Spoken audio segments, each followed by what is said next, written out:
Приветствую вас! Мы собрались здесь, чтобы обсудить интригующую тему, как в виртуальном мире цены на бензин и дизельное топливо вроде бы снижаются, а в реальности продолжают расти. В России цены на топливо значительно колеблются, и скоро мы можем стать свидетелями настоящего изобилия топлива по смехотворно низким ценам.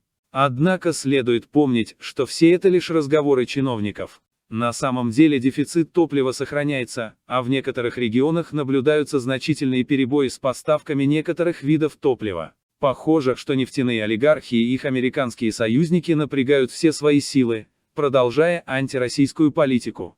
По сообщениям с автозаправочных станций, дефицит топлива особенно заметен для популярного 95-октанового бензина. Например, в некоторых районах, таких как Новосибирск, этот вид топлива физически недоступен, несмотря на его виртуальное присутствие на товарных биржах и нефтеперерабатывающих заводах. Хотя есть предположение, что причиной этого дефицита может быть нехватка топливозаправщиков, остается неясным, почему возникла эта проблема, если ранее топлива было в достаточном количестве. Временный запрет правительства на экспорт топлива рассматривается как эффективная мера по насыщению внутреннего рынка и снижению цен. По словам вице-премьера Александра Новака, стоимость бензина и дизельного топлива на Санкт-Петербургской международной товарно-сырьевой бирже снизилась на 16-21% соответственно.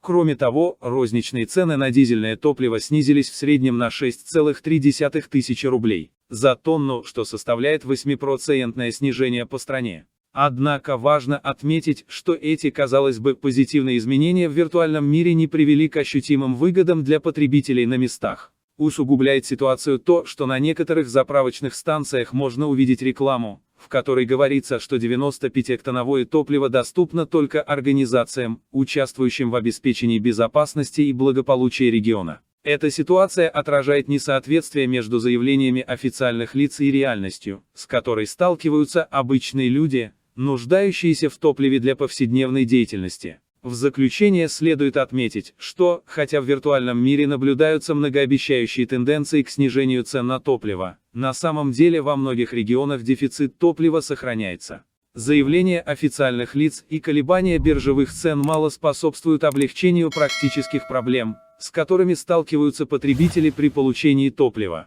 Мы надеемся, что в скором времени проблемы, вызывающие дефицит, будут решены, и мы все сможем наслаждаться более стабильным и доступным топливным рынком. Спасибо, что присоединились к нам в этом познавательном путешествии. Оставайтесь с нами, чтобы узнать больше интересного.